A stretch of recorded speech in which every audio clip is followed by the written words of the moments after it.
Днес ще ви покажем как лесно да свържете капкова система за напояване на до 30 саксии с помощта на готовия комплект Rain My Farm Balcony. Започваме с инсталирането на програматор Amico Plus, който се прикрепя директно към канелка. Настройвате го само в 3 лесни стъпки.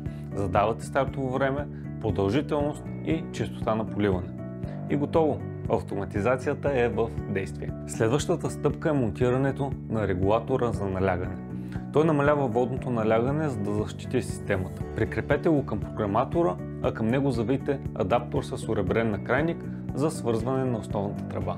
Основната тръба с FI16 се свързва към адаптора и се поставя около саксиите. Ако е нужно, използвайте колена, за да направите разклонения и насочите водата към всяко растение.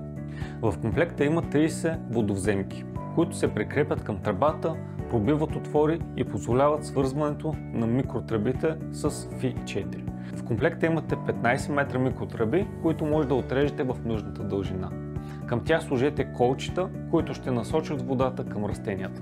За финал запушете края на основната тръба с тапа и вашата система е готова. В случай, че имате въпроси или нужда от съдействие, нашия екип е на разположение да ви помогне.